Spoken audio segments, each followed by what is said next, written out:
Oi, gente, olha a gente aqui de novo. Vamos responder uma outra pergunta, dando sequência à nossa playlist das perguntas para o Jordan Lessa, valeu? Se você quiser fazer uma pergunta, você pode deixar no comentário que eu vou responder em vídeo. E se você puder dizer também, se gostaria que eu dissesse o teu nome, né? Quem fez a pergunta, já deixa escrito também, tá? Porque eu preciso da autorização das pessoas para poder dizer o nome delas no ar.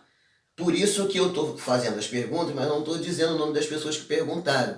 Por quê? Porque são muitas perguntas que eu venho recebendo aí ao longo do tempo e eu precisaria pedir autorização uma por uma. Só que muita gente, eu não tenho tempo, não dá, é inviável fazer isso. Então, se daqui por diante você quiser me fazer uma pergunta e quiser que eu diga, essa pergunta foi feita pela pessoa tal, já deixa junto no comentário. A pergunta é assim, autorizo dizer meu nome e coloca lá o nome que você quer que eu diga, tá bom? Bom, vamos lá para a pergunta de hoje. Se você é menino, por que sua mãe colocou um brinco em você? Foi uma frase que você escutou na escola. Se o fato de ser homem sempre esteve presente, por qual motivo demorou 4 décadas para dizer ao mundo que é homem trans? Bom, essa frase, se você é menino, por que sua mãe colocou um brinco em você, é uma frase que eu usei no meu livro, no meu primeiro livro, que é esse aqui, tá? Aonde eu faço uma narrativa, por isso que é Eu Trans, a Alça da Bolsa, Relatos de um Transsexual, que é pela editora Metanoia. Vocês podem entrar em contato com a editora, solicitar o livro por lá. E quem quiser, né, com a minha dedicatória, pode me pedir que eu também tenho como enviar. Eu ainda tenho alguns exemplares aqui comigo. Bom, nessa narrativa, eu falo da minha época de escola em detalhes, né? Quem viu o outro vídeo viu que eu falei algumas coisas a respeito. No livro eu falo um pouco mais. E por que eu demorei 4 décadas para me reconhecer como homem trans, sendo que eu sempre me senti, né, um garoto, um menino, uma criança trans, um rapaz, né, até chegar na fase adulta?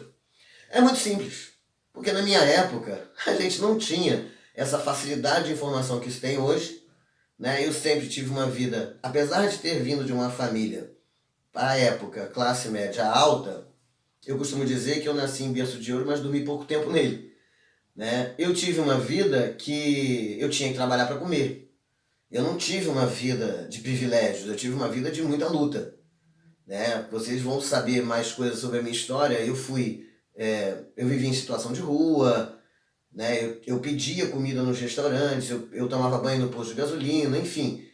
E era muito difícil ter contato com outras pessoas que faziam parte desse universo LGBTIA+, que a gente conhece hoje, né? Na minha adolescência principalmente, porque eram anos, eu nasci em 67, a minha adolescência foi ali final de 70, início da década de 80, homossexualidade não existia, ainda era visto como homossexualismo e era uma doença, só foi retirado do rol das doenças pela OMS no final da década de 90, se não me engano, aqui no Brasil. E transexualidade, então, é uma coisa surreal, né?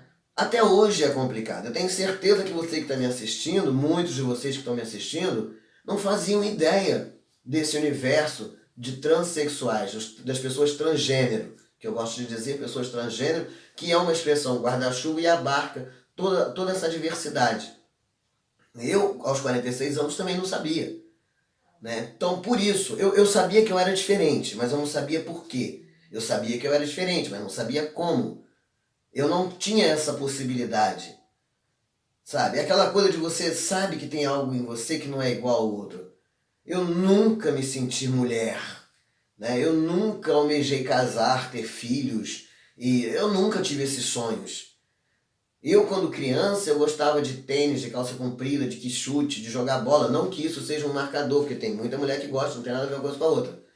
Mas, para minha época, é importante contextualizar quando essas coisas aconteceram. Como é que era me sentir assim na década de 70, na década de 80? Era diferente de se sentir assim hoje, em pleno século XXI. Tá? Então isso é muito importante. E essa forma de me sentir diferente me traziam questões até no meio LGBT. Quando eu comecei a conhecer mulheres lésbicas, as mulheres lésbicas diziam para mim que eu era muito estranho, que eu não precisava ser macho daquele jeito. Eu ficava, mas como assim? Como é que é ser diferente se eu não sei como é ser de outra maneira? Né? Então eu passei a minha vida inteira dessa forma. Chegou um momento da minha vida em que eu não aceitava mais rótulo nenhum, eu decidi... Por isso que quando eu lancei a primeira versão do meu livro, ele está como Jô Lessa, porque o Jô sempre foi o meu apelido. Né? Eu quando escolho o meu nome, Jordan, que é hoje, é para manter o apelido Jô, porque as pessoas que me conheciam anteriormente continuam me chamando de Jô, e não tem problema nenhum. Outras pessoas me chamam de Lessa, não tem problema nenhum. Né? E quem é mais novo que está chegando agora me chama de Jordan. Tá tudo tranquilo também. Né? Mas por que eu era a Jô? Porque era uma coisa que era abrangente, apesar de que meu nome anterior também não era um nome feminino, mas tudo bem. Era um nome que terminava em I. Né? E nomes que terminam em I geralmente não são nomes, são nomes que dá para usar tanto no feminino quanto no masculino. Mas enfim, então eu não queria mais rótulo. Então eu falo, eu não sou mulher, eu não sou homem, eu não sou lésbico, eu não sou gay, eu sou só Jô. E assim eu fui vivendo até os meus 46 anos de idade. Quando eu conheço o primeiro homem trans numa palestra que eu fui aqui na minha cidade, que eu conto isso no livro também.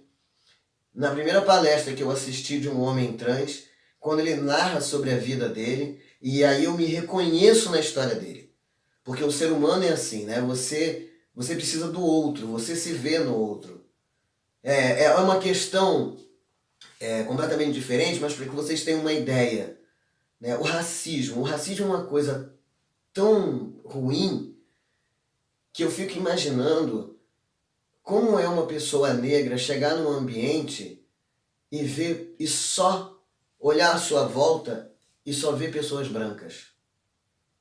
Tá me entendendo? Como isso é difícil. Imagina uma criança negra numa sala de aula onde as suas amiguinhas, onde seus coleguinhas são todos brancos. Sabe? É muito difícil você não ver uma outra pessoa para se reconhecer nela. Assim também aconteceu comigo, não posso dizer com todos, mas comigo, porque eu não via ninguém em quem eu pudesse me reconhecer. E aí eu decidi seguir minha vida. Eu costumo dizer que quando a gente sabe o ponto de partida, é muito mais fácil a caminhada. No meu caso, eu tive que trilhar o meu caminho sem ter um ponto de partida. Eu tive que construir o meu caminho sem saber exatamente de onde eu estava partindo.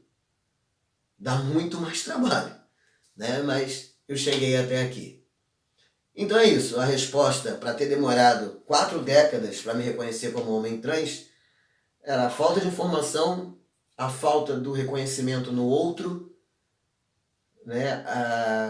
O contexto da época, tudo que nos cercava, que era muito difícil ter qualquer informação. Lembrando que era uma época em que a gente não tinha internet, poucas casas tinham televisão, porque era tudo muito caro. Telefone era um patrimônio. Você, para ter uma linha de telefone fixo, que não é da época dos mais novos, era o mesmo preço de você ter um apartamento. Então a gente tem que levar a história sempre o contexto para que os mais novos nos entendam como era difícil. E assim como eu, com certeza, muitos outros aí espalhados pelo Brasil e pelo mundo viveram a mesma situação e ainda vivem até hoje. Porque a gente ainda tem lugares aí bem distantes, né, periferia, lá no sertão do Ceará, nos lugares mais longínquos do nosso país mesmo, do Brasil, aonde há ainda essa dificuldade de informação. Para quem vive no centro urbano, que tem facilidade de internet, de telefone, de celular, parece tudo muito fácil. Mas quem está distante do centro urbano, isso é muito difícil. Com certeza, nós ainda temos espalhados aí pelo Brasil muitas pessoas que não se sentem pertencentes a lugar nenhum. E é a importância da gente levar informação e conhecimento, para que cada vez mais pessoas saibam que nós existimos e somos muitos. Então a resposta para a pergunta de hoje era essa. Muito obrigado. Até o próximo vídeo. Não esqueçam, comentário, like, compartilhar. Valeu, gente. Obrigadão. Até o próximo.